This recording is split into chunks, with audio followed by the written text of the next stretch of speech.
Hello folks, it is time for some more hobby nightmares and a mammoth hobby nightmare from Mads. I've been sitting on this one for quite a while, a couple of weeks at least, trying to find a week where it's going to slot in nicely, and I think this is that week. So sit back, relax and get ready for a mammoth long hobby nightmare. So Mads says, "Hi North, Madeline here. It's been a while since posting my series of stories last time, and in the few weeks after you read them out, a somewhat interesting story has now concluded for our gaming group. Nothing too wild, but I hope you find it interesting regardless. Here goes.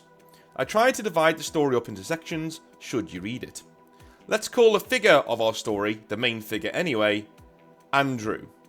Okay? The campaign. Sorry, let me just go over that. Okay, cool. The campaign. The story begins in January of this year, 2024, when the more engaging members of our gaming group had put together the second edition of a narratively driven painting campaign for Warhammer Fantasy 8th edition. This event ran for 8 months until August of this year. The campaign was structured as follows, briefly summarised.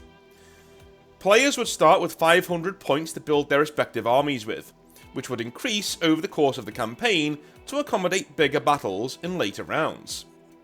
Players would then assemble and paint the relevant models for their army over a span of 2 months. They could start with fresh models right out of the box, or half-painted minis that had yet to be finished. The difficulty and time investment was up to the player, as long as it motivated them to finish their models eventually. Models were to be painted to a certain standard, outlined by the organisers, providing the player with extra points for their army list for future rounds. Since most players' painting skills varied wildly, organisers adopted a 3-colour minimum on a model for it to qualify for points. This is important for later. The players would then face off against each other on their own initiative within the 2 months given, and would play 2 separate 1v1s in campaign scenarios and selected battle types.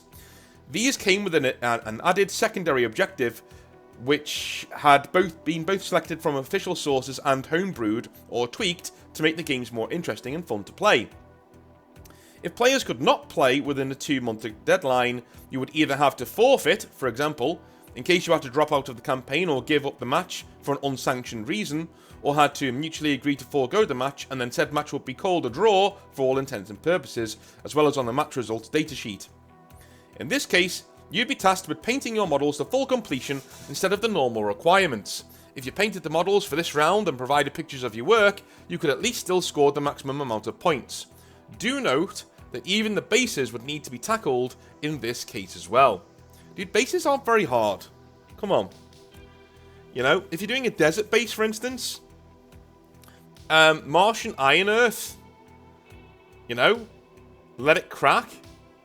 Agrax Earthshade, Norn Oil, Dry Brush Riser Rust, done. Like, it's not difficult. I don't get why. I don't know, man. I don't know. Even snow bases, you know, it's literally Stirland mud. Let it dry, let it patch up so there's rocky bits, right? Put a few rocks in there, right? Paint it all brown. Do some Agrax Earthshade over the top. Dry brush it with a bone colour. And then put your snow down. Done. Yeah, you know, I get this all the time. It's, oh, basing's so difficult. No, it isn't. Basing's the most just easy part of your model. It really is. If you know what you're doing, you can do like 10 bases in about an hour. Apart from drying time, obviously. Things need to dry, right? But for actual painting time, when you're at the brush, you can do about 10 bases in an hour for Space Marines, easily, right? Anyway. Things can always happen that might not be in your control. Most players involved are parents as well, so this was a welcome failsafe to try and make things fair for people should it be needed, and would keep most people motivated. This ruling is also pretty important for later in the story. The players would then note down their victory, their loss, a forfeit or a draw on the online datasheet. You would also mark down the amount of points you had managed to paint to completion, and also mark down your achieved secondary objectives, if any. All of this would then add up and be automatically calculated for each player, to show their new increased army points limit for the next round. and the process could start again until the finals have been played out. With your new maximum points limit, you also have the opportunity to switch out points in your army for about 20% of the total. This would give people a chance to tweak their armies where needed, to exchange core with specials or rare choices, or to exchange their heroes and their equipment for lords if desired. All of this would allow players to gradually focus on a few units at a time and break down potentially large backlogs into manageable chunks. This is a really good way of doing it, man. The Games Workshop, take note. I know some of you watch this. Right? Take note, man. Studio workers, take note. This is really good. Really good. This would also give players the feeling that their warbands and armies were dynamically growing and evolving throughout the campaign, something which was again very positively received by our players. The entire exercise had 3 goals in mind. The first, encourage and motivate players to finish their backlog of models. The second, meet other players in the gaming group to encourage repeated play in the future. And the third, build up the community to get everybody more socially active around the gaming hall. Overall, a very good idea. I agree. I agree, this is brilliant. I would like to stress, however, that the above 3 goals are in fact the only prizes. First place gets nothing else beyond minor bragging rights. At least you've met more people, got your models done, and could look forward to having more games with different people and their armies. That was the idea. Any talks of a prize were dismissed very early on, as the organisers all agreed that they wanted to avoid making the campaign too competitive. The idea was to just finish models after all, and that would work better when people just had fun at the table and picked whatever they had on hand. Alright, part 2. The Wiki. You got a wiki? How posh. How posh, this is cool. One of the minds behind the event is also the main organiser and a good friend of mine. Let's call him Wiki, for reasons below. Oh, okay. You don't have a wiki, you just got a person called Wiki. Okay. Wiki used to be somewhat of a massive competitive player, since that's how his friends engaged with him when he first tried to learn the game.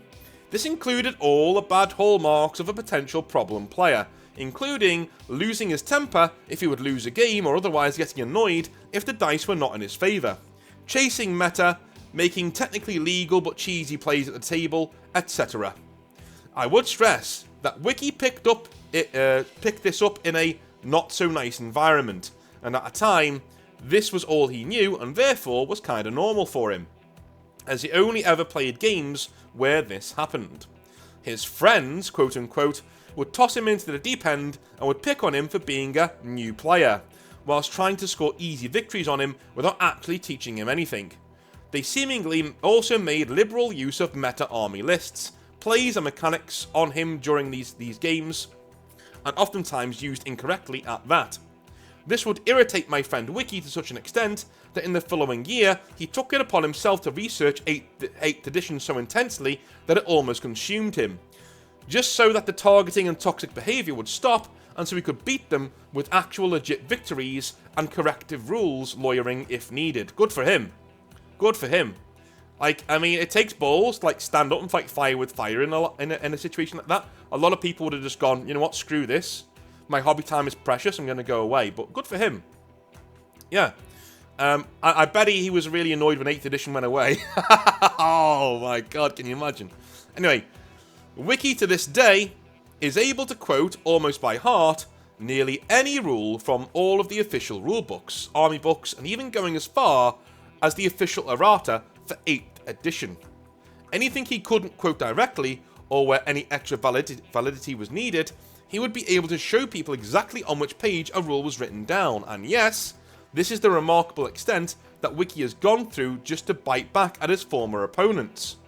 I'm glad to say that since Wiki has started playing with us, instead of his own less friendly gaming group, he has significantly toned down this need to win at all costs attitude, and is currently known in our community as an extremely helpful, kind, and warm individual who embraces the spirit of the game. Just like the majority of our gaming group, Wiki just plays to see how wacky and interesting situations can happen on the table, or to teach other players about the nuances of the game that he knows so well. Never forced or overstepping his bounds, but always as a sincere gesture to help other players have fun with the game. to potentially overcome their shortcomings as a player and to increase their insight in their army's mechanics and strengths. Winning isn't really what matters for us, but I can understand that the drive is to keep playing is diminished if all you seem to do is lose, and cannot fathom why that is. With the above said, suffice to say, Wiki currently knows the game like the back of his hand. In fact, he knows the game so well that he has globally outplayed other competitive players in online tournaments and is often our go-to person for rules clarifications. He also regularly makes fun thematic army list builds with less well-regarded armies like Tomb Kings and Beastmen, just to show people that these armies can utterly crush established metas, and that they are strong in their own right, while still being fun to play for both sides. Wiki is also responsible for writing all of the tweaks and homebrews in our gaming group, and has thankfully received massive support from us, both for the event organisation, the campaign itself, and the creation of the secondary objectives, along with a fully written out and reworked Slayers of Karak Kadrin army roster specifically for this campaign. This was mainly based on the 6th edition Storm of Chaos book, but updated for 8th edition, with a new set of custom, lore-friendly rules and balanced rule sets. Wiki has done a lot for this community, but admittedly, he is prone to spreading himself thin on occasions, trying to make sure everything runs smoothly so that nobody has a bad time, even at times to the cost of his own health and fatigue. Well, Mads, if you have Wiki's details, pass them along to me, or give him mine, because I'm actually making a fantasy war game right now. It's a part of an actual role-playing game, but it is a full wargaming module, and it's not very long. I would like to have him as a playtester, so invite him to come along, please. And number 3, we are on to Andrew now. Okay, here we go.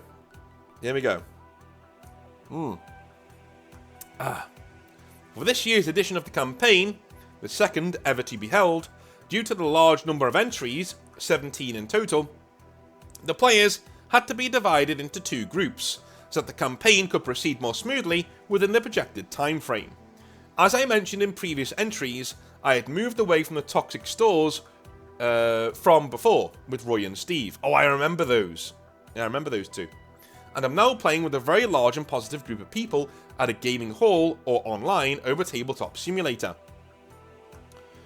with easily over 30 to 40 players for Warhammer Fantasy alone, not to mention our other players for Age of Sigmar, Old World, 40k and Mordheim. But as we all know, the larger the group, the higher the chance of a few bad apples. One of our bad apples this time around was Andrew. Through random ballot polls, I was placed in the same group as Wiki, 2 other organisers, a few inexperienced new players, and Andrew. The campaign itself was 4 rounds, with each round being 2 months long. Every player would have to fight 2 opponents each round in a 1v1 in order to progress and face a larger army in the next round. Due to the size of the group and time frame, every player would only ever face the same opponent for but a single match throughout the campaign. As I didn't have a lot of time to paint up models, I figured I would just paint out my Ogre Kingdoms army. Good choice, woman of culture. I doff my cap to you. Ogre Kingdom's best army ever in any game. Love them. And have my larger-than-life and hungry band of rowdy lads on the table, and finally checked off my to-paint army list. As you might know, ogres cost a lot of points. Yes. So I would, in theory, not have to paint as much in 2 months' time. My perfectionism had other plans, however, but I'm glad to say I managed to get it all done in time. Our first 2 rounds went rather swimmingly. I had lost 1 battle and won 3 others, but more importantly, I got to meet new people, chat up about tactics, see their paint jobs, root for a Thane that kept missing 6-up saves with near impossible odds against my general, geek out on models, and talk about the good old days. For example, when somebody pulled out a limited edition White Dwarf model with Gotrek and Joseph Bugman holding him up on a shield. As the owner notes, they thought on a whim at an event as one of their first ever models after their friend had pushed them to do so. Okay.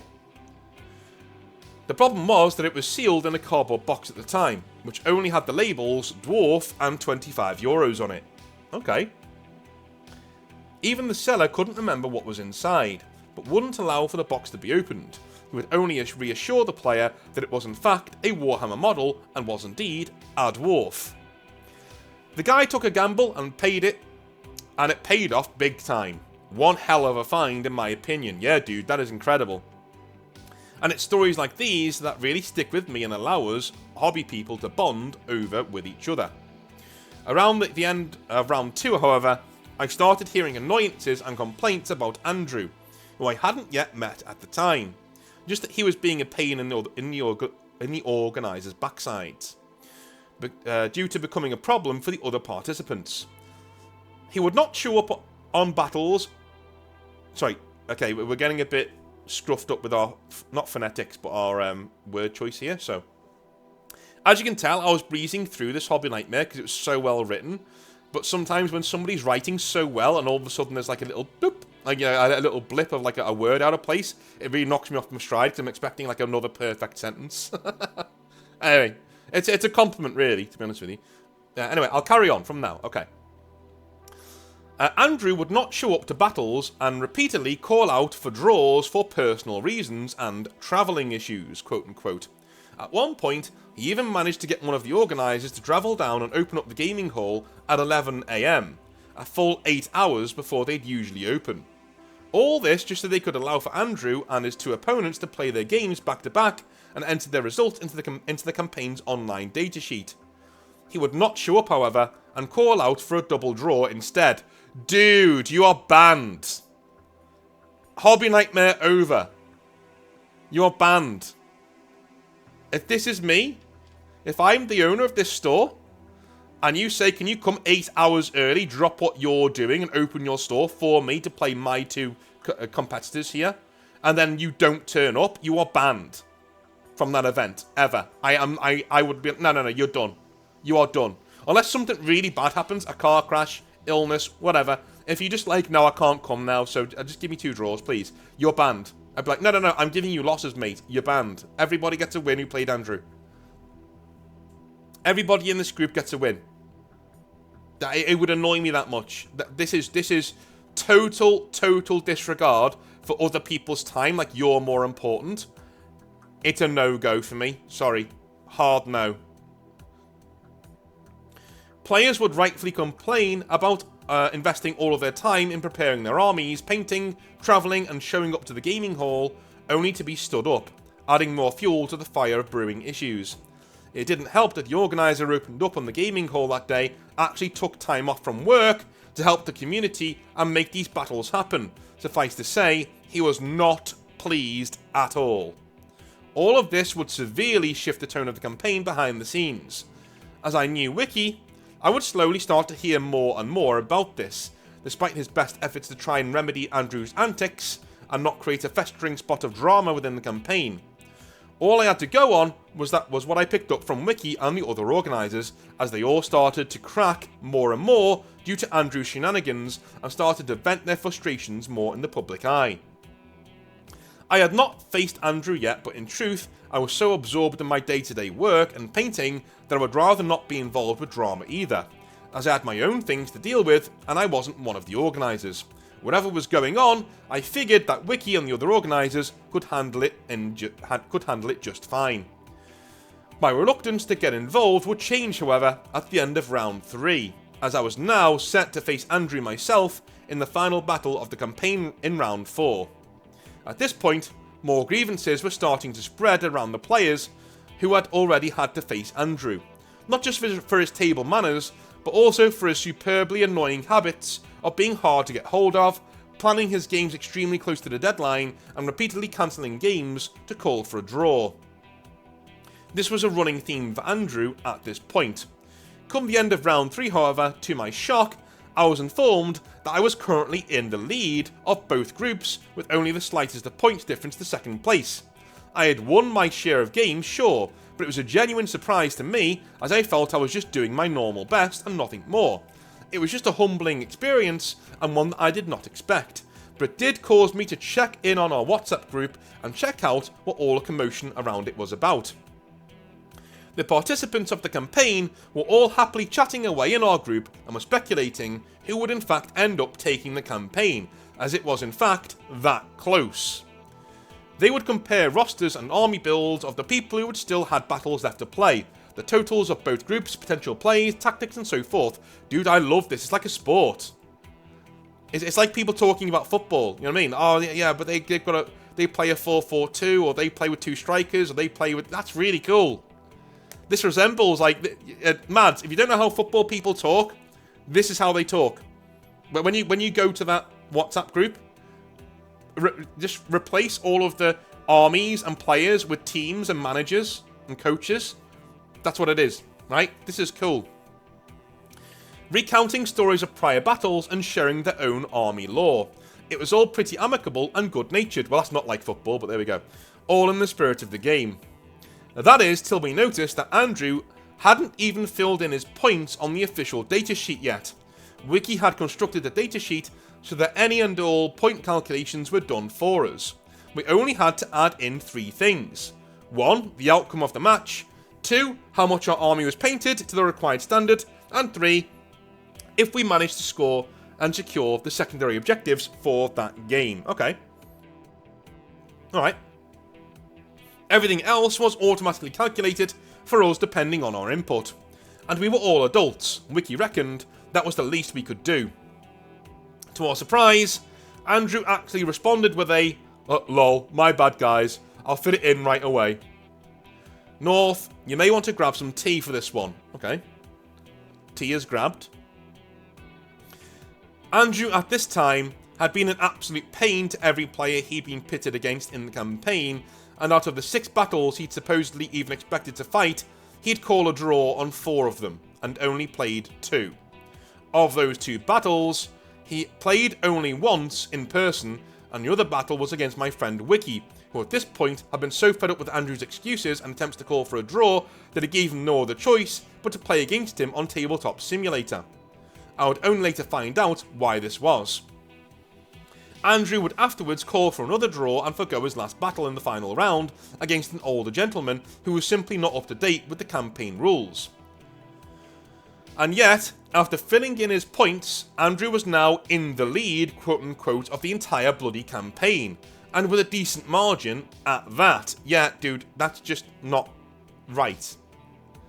But you know that's not right, because you don't get that many points for a draw. Please don't tell me you let him get away with this. Please. Don't do this to me. Alright. The chat group went silent and you could just feel the mood shift entirely to disbelief. And while the group was doing the math and trying to find out if Andrew had gotten his points legitimately or not, I get a call from Wiki. I finally got to hear the full story this time, unfiltered and with the added bonus of extra profanity. As I've tried to hammer home before, Wiki is a very smart guy. He sees patterns and details in things where others simply don't. He works for the government and deals with numbers on a day-to-day basis, and is very invested in systems and data. And just now, all the puzzle pieces had fallen into place for him as to what Andrew was trying to pull off. I get all of the details, nothing spared. The nuances of what was said to Wiki from the players, all the complaints, all the excuses from Andrew that have been handed to him, his first-hand experiences with Andrew. I get to hear all about the attempted cheating from Andrew during games, all of it. So, let's delve into this, the final part of our hobby nightmare. Okay, number 4, the heist. Oh, this is cool. Okay. Andrew lives just across the border, in the Netherlands, and has to drive a good while to get to the gaming hall. Which is why he rarely visits the gaming hall to begin with, and also why so few people had even met Andrew or knew of his situation at home. This in turn also ensured that people could pretty much never confirm his excuses or reasons to call for a draw, and this is quite important. Andrew had received a copy of the rules after he was invited to the campaign. It was a general invite and rules were sent to those who showed interest in it. And after having read all of the rules, Andrew decided, as a late entry, to enter the campaign. It turns out that Andrew is a bit of a competitive player, and likes to win, but isn't quite too keen on actually playing any battles, as he only has an average grasp of the game in general, as well as his own faction, the Lizard Men.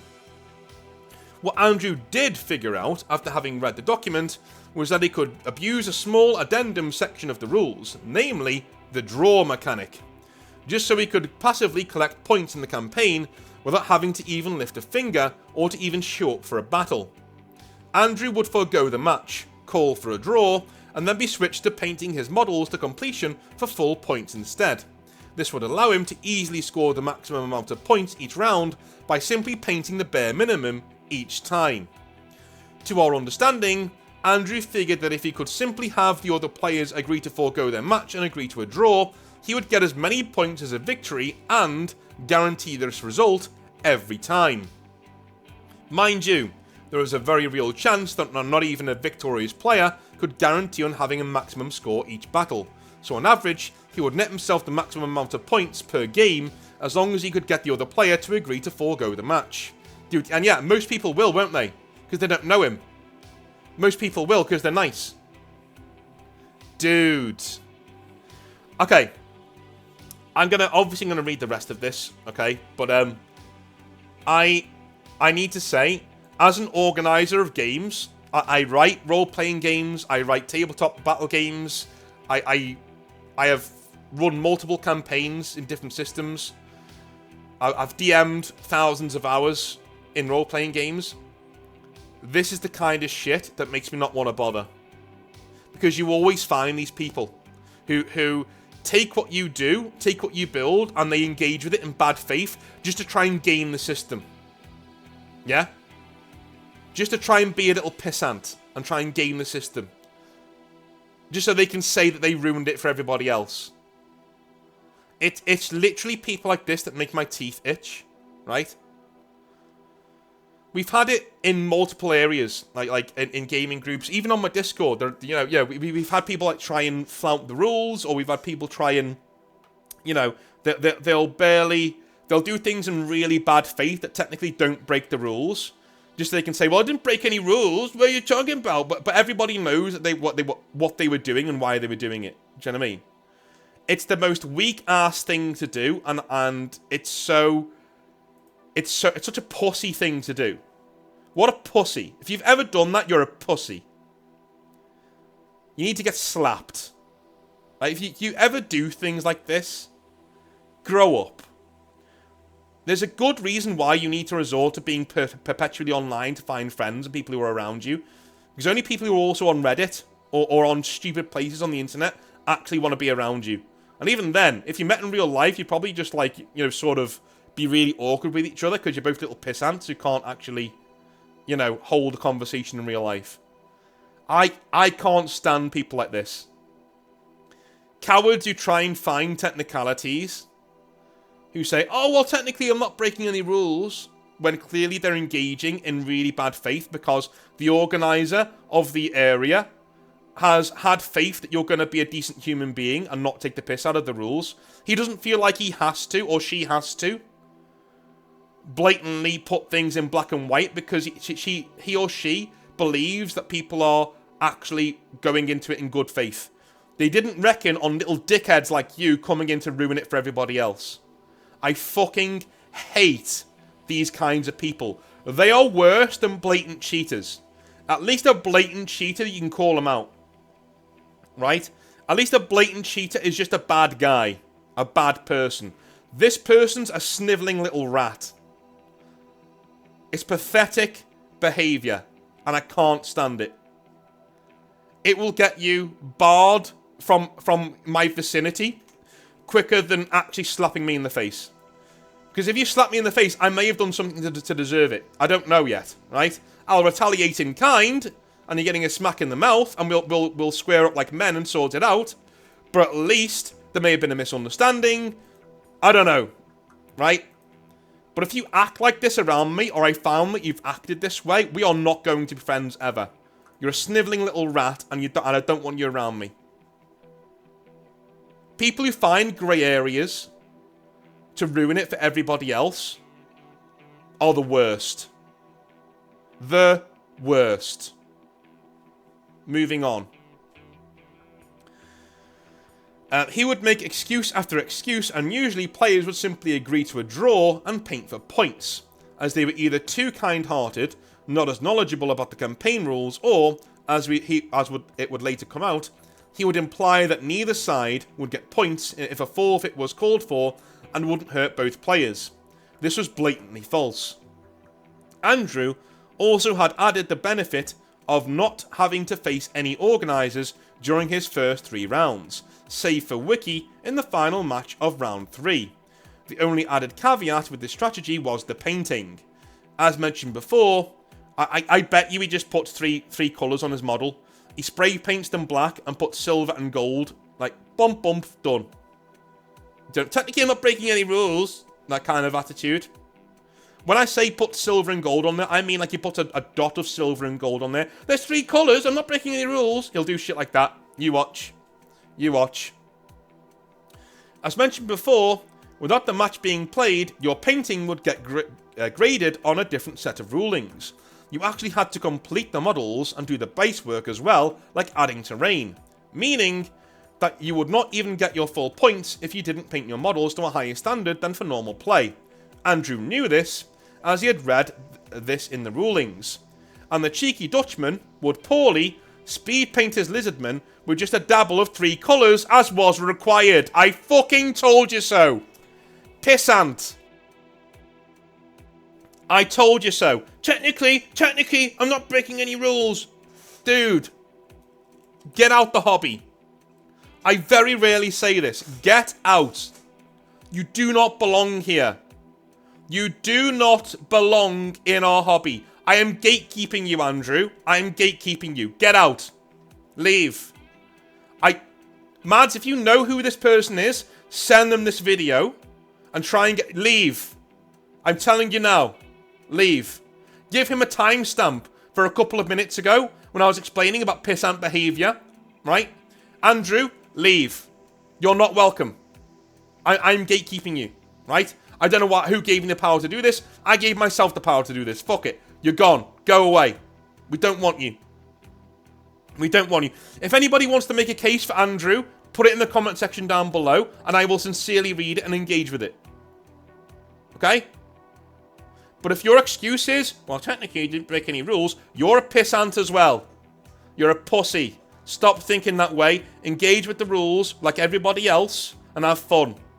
Stop trying to ruin it for everybody else just so you have a nice little story to go and type on Reddit with your other friends who are masturbating in their mum's basements. Alright? Good. Moving on. God, I hate these fucking people. Honest to God. Honest to God.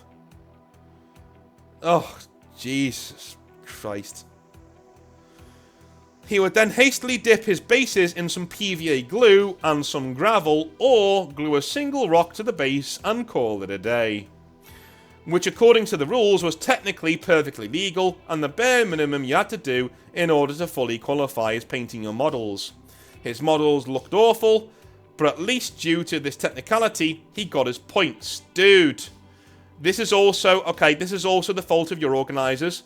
I'd have booted this guy when he didn't turn up. Now I literally would boot him. I say, mate, you're not engaging with the spirit of the game and the spirit of our competition. We don't think you belong here, so I'm removing you from the competition. Simple as. 1 email. Just 1 email.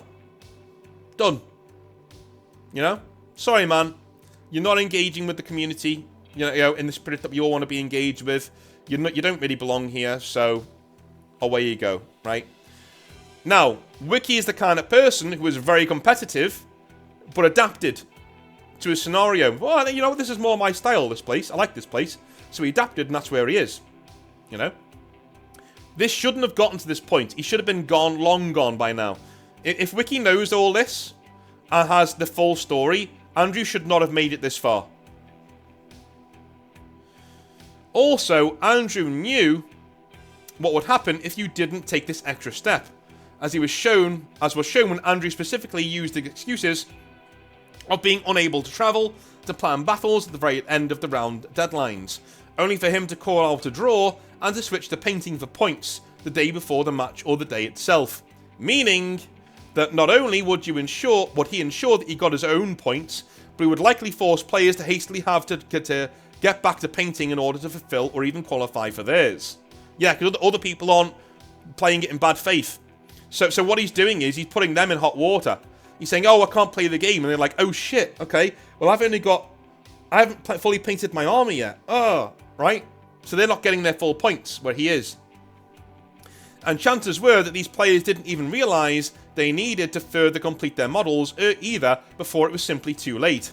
In this way, he would deny his opponent a decent chunk of points each round. Suffice to say, most of this situation did not end up getting their points. And as such, Andrew would, in a very petty way, try to not only raise his own score, but try to actively lower other players' score around him as well, further strengthening his position in the campaign. We believe he figured out that this way, his chances of winning would be massively increased, and that by the time he would have been forced to play in person, he would already have a significant lead in army points. So any potential loss after that could be countered by a buffer of points he had already accumulated, and have on average more points on the table against other players in upcoming rounds, and by doing so, keep a healthy lead. Now, I have won my share of battles, but the people closest in the lead were the only ones who were not drawn out against Andrew, myself and 2 other players of Group 1, and Wiki, who had actually won against Andrew online in Tabletop Simulator. It all seemed a bit unfair to the other players. Wiki noticed this after Andrew put in his points, and all the commotion about it, and that's the moment it all made sense to him. As I said, Wiki is a smart guy, but even with all his planning and history of dealing with extremely competitive players, he never expected anybody from this group to try and game the system with such foul play, considering it's only a casual campaign where the sole reward is clearing your backlog of unpainted miniatures. He further explained that during his match, Andrew's list not only contained way too many models for his army maximum, he also had too much equipment with him, for both of his characters' maximum gear limits, as well as exceeding the heroes' and lords' points allowance in total. Andrew also tried to cheat at rolling dice on Tabletop Simulator by rolling them manually instead of using automatic roller box for dice. This would allow for him to have more control on which side his dice would land on. Whenever he was called out on something, he just claimed to not be well versed enough in the rules or Tabletop Simulator, which, at the end of the day, is always a possibility. While calling me, Wiki was already in talks via chat with the other organisers, and what had previously been idle threats made in frustration to exclude Andrew from the campaign had now actually been set in stone. After Wiki pointed out what Andrew was supposedly doing, everyone was now on board with Wiki's findings on Andrew's foul play. It all made too much sense, but yet they couldn't prove anything with any hard evidence to kick him out the campaign. Yeah, that's where these snivelling rats get you. That's where they get you. Technically, they've not broken the rules. So they can always fall back on that. Right?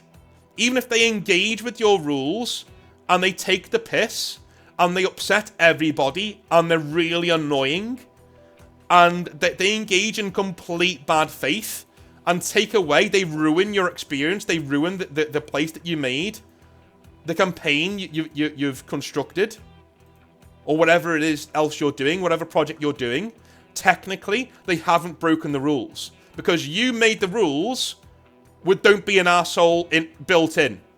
You're like, yeah, don't be an arsehole. Like, I know you all, you know what I mean? Don't be an arsehole. It's fine. You know?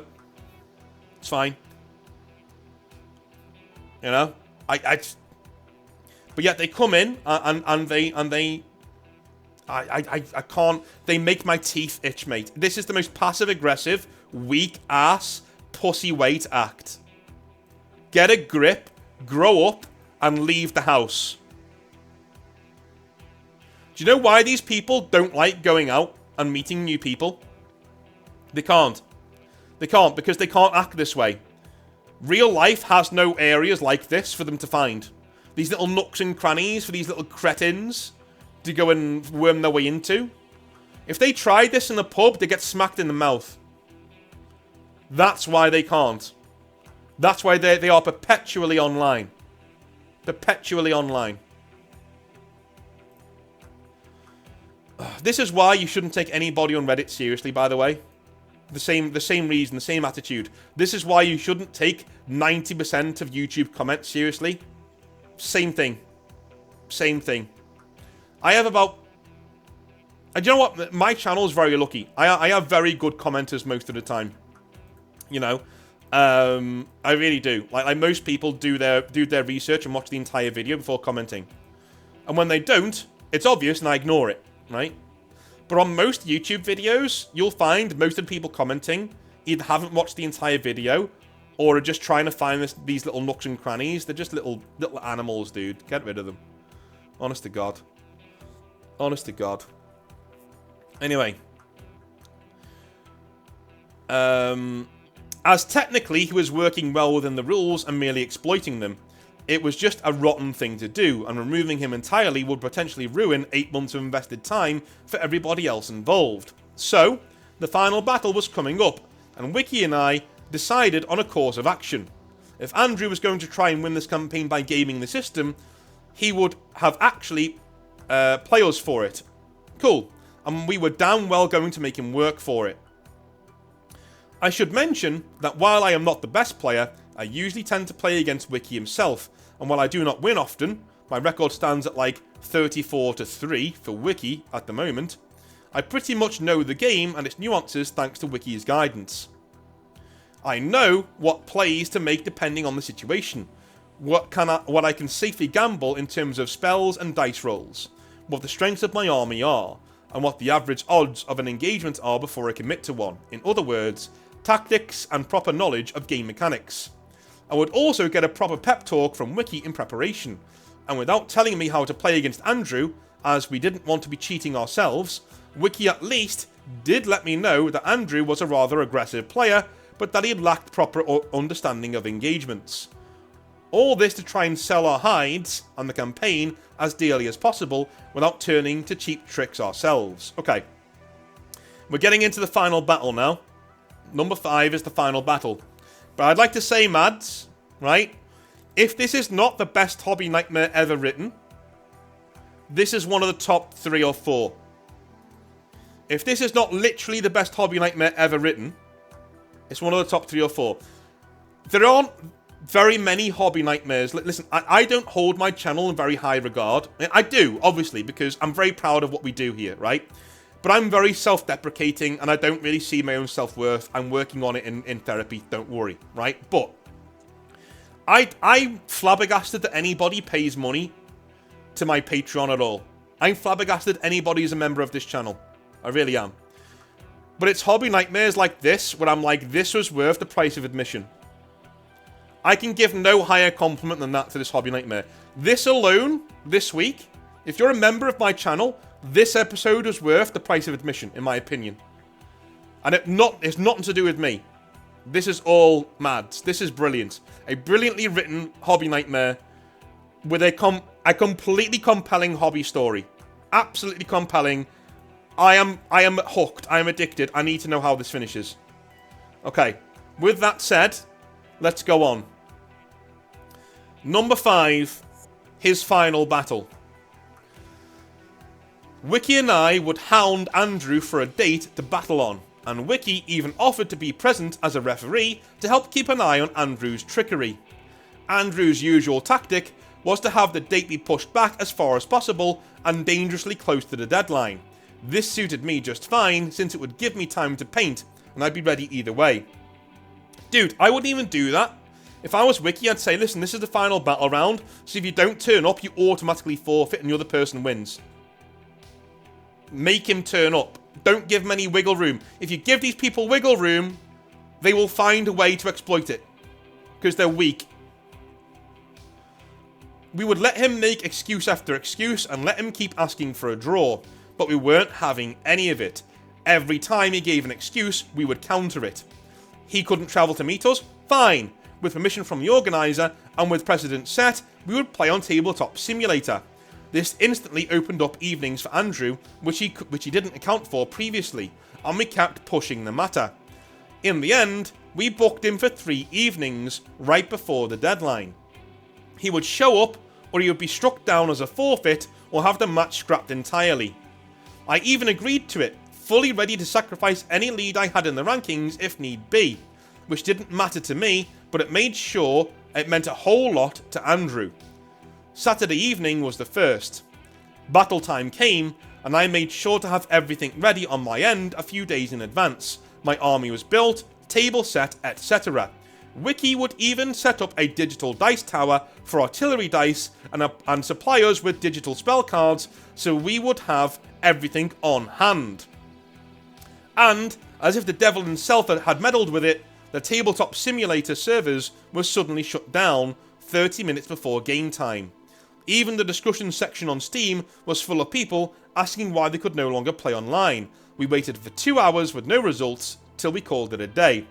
Andrew tried to suggest that we may as well call it a draw. Of course he did, little pissant. But we reminded him about day 2, Sunday evening, another option for playing. Wiki couldn't be there to referee this time, as he had to look after his child, but that mattered little.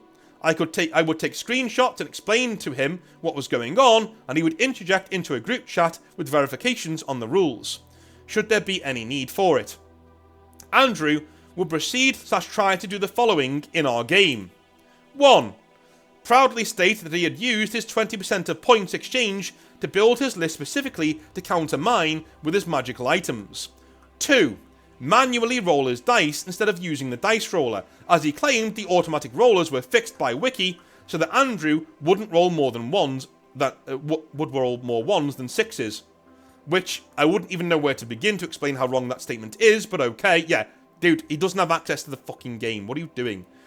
Number 3, he would roll his dice manually, but only have them roll one side over to try and get his desired roll. This happened multiple times. Number 4, or was that number 4? No, number 4, move a model in error, and then move it back, facing at a different and now more beneficial angle for Andrew, such as declaring a charge with his Stegodon, immediately ram it into my flanks with no way of checking if he was even able to make that charge at all, or if his roll was even enough to cover the distance. When moving the model back, it was now suddenly angled in perfect view of my flank without the means to prove otherwise. Number 6, misreading the rules on his magic items, in his favour of course, making those items way more powerful than they actually were, after which I read out the rules for those items for him from a PDF I had of his army book, pointing out his errors. He would claim an item had ignores armor instead of armor piercing, for example, which is a huge difference. Number 7, are we on 7? I don't know, I can't count. I'm a historian, man, you know. Claimed his Piranha Blade had a killing blow and that it worked on monstrous infantry like my ogres. It does not have that rule, nor does Killing Blow work on monstrous infantry. Number 7, I don't know where we are now, I'm just going to carry on reading them. He claimed that poison attacks score wounds on both the hit and wound rolls, which they do not. He pounded his fist onto his desk after I killed his kitted out Ogre Killer Lord in a duel with my general.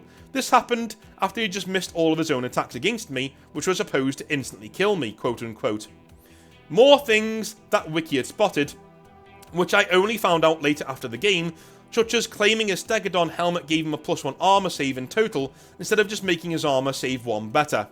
It took 7 long hours of back and forth rules lawyering, putting up with cheating attempts and pettiness, till finally, in round 5 of 6, I managed to get one of my scoring units, which can be a unit with a banner standard bearer, or the general, into his deployment zone as part of our secondary objectives. For 2 turns now, he has had 2 units of skinks and his general unit with BSB in my zone. I don't know what BSB is. He barely had any... do you know what? This is so good a Hobby Nightmare, I'm going to look up what that means. BSB, meaning in Warhammer Fantasy. Battle Standard Bearer. Okay, Standard Bearer. Okay, cool. For 2 units now, he had his 2 units of skinks and his general's unit with Battle Standard Bearers in my zone. He barely has anything left on the field at this point, save for those skinks, which I keep blasting with my lead belchers, and his big and expensive block of Saurus warriors, which stood within charging range of my general's own unit, joined by my Battle Standard Bearer Bruiser and 8 Iron Guts. Go on, lads. Fucking eat him. For 2 turns, we danced around a terrain piece, with him trying to keep a Saurus block out of my line of fire and charging ranges. Of course he's playing like this. Of course he's playing like this. Pissant. Stand and fight like a man. For 2 turns, I've had to hear him gloat about how he's going to deny me the secondary objective like this, since he has more units in my deployment zone than I do in his. North, this is not my proudest moment. I don't care. I don't care, Mads. Murder him. I don't care. But for 2 bloody turns, I picked up that he doesn't know what an actual scoring unit is, as his skinks do not have banners, and I've kept my mouth shut about it. On turn 5 itself, he makes a mistake. He moves out of range of my shooting, but stays within range of my main ogre block. The Lard lads, my Iron Guts, with 4+ generation and a +1 extra base strength on them, and wielding great weapons, with my general and battle standard bearer hero all raring to get stuck in and get smashing. I was about 4 inches away from him, so I literally could not fail this charge. But I roll either way for the off chance to ogre charge for him, for which I need a 10.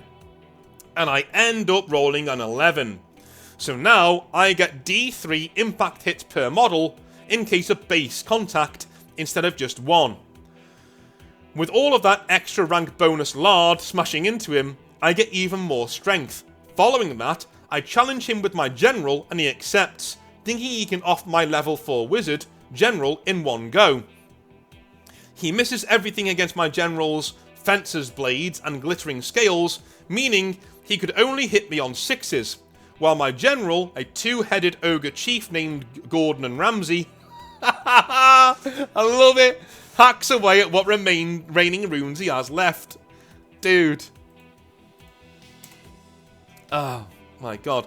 The fight ends, but he still has more ranks than I do. So, he benefits from being steadfast and having his full leadership instead of having to roll a double ones to stay put. He rolls 3 dice. Thanks to Cold-Blooded, he can take the two lowest ones and toss the highest, landing on a 6, a 5, and a 5. Even with his manual rolling, he has to run away, instantly killing his battle standard bearer and the banner. And at this point, he no longer has any scoring units in my deployment zone anymore. He runs off the table corner, killing the unit, and I follow for maybe 3 inches, but the damage has been done. He calls the fight, as it was well over midnight at this point. We also believe he did this in fear of losing his skinks and missing out on the secondary objective, which at this point again, he had no way of scoring, but believed he still could. An overwhelming victory for the ogres. They never let you down, do they? My beautiful, big, paunchy, munchy boys. As I had just removed over 90% of his army, and I still had over 80% of mine left, but we still did the maths, just to be sure, and I came out the victor. I also reminded him that he had no scoring units left on the field, as his big block had fled the field earlier, and his skinks did not count as per the rules, netting me the secondary.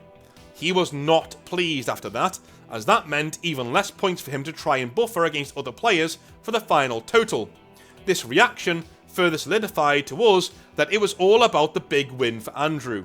We filled in the match report and parted ways, and the week after, the results came in. I am happy to say that I landed on a respectable 4th place.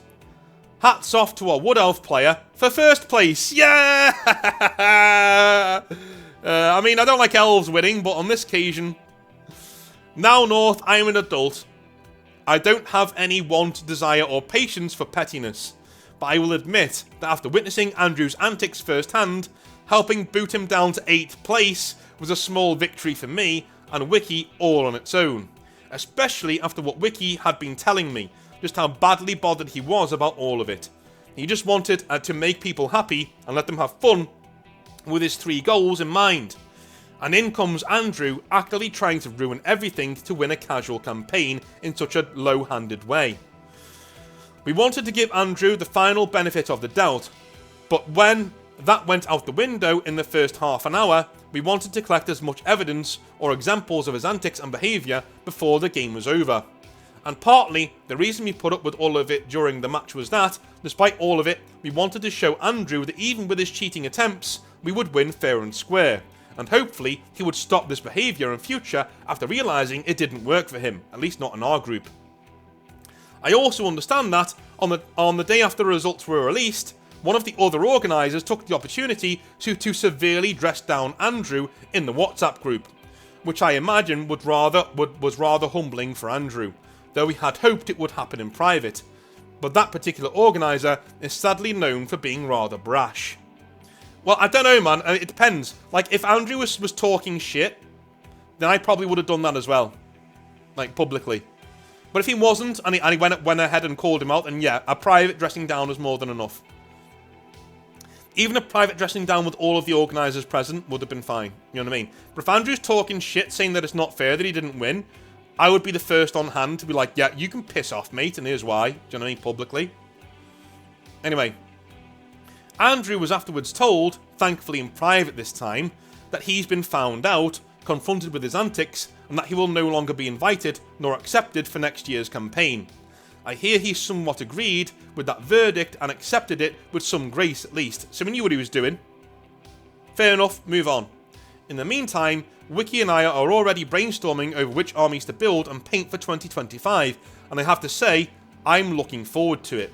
Dude, if I can play all tabletop simulator games, and maybe play one game in person of Warhammer Fantasy, I'd make an army for this event. This sounds cool. What Andrew tried to pull has thankfully mostly been dealt with since the scenes and a lot of positive feedback has come out of the community. So much so that 2025 promises to be an even better campaign experience for all. Thanks for reading this, North. I should have a few more Warhammer related stories, though not quite as long as this one. I also have a load of D&D stories, though I'll be honest, if you thought this one was long, I may just write a damn book about those. Cheers and much love, Madeline. I think we found possibly the greatest hobby nightmare of all time. Maybe. Definitely one of the top 5. I'm going to say one of the top 5. Is this a Pirate King beta? I don't know. Pirate King was amazing when that went through, but there is a Hall of Fame.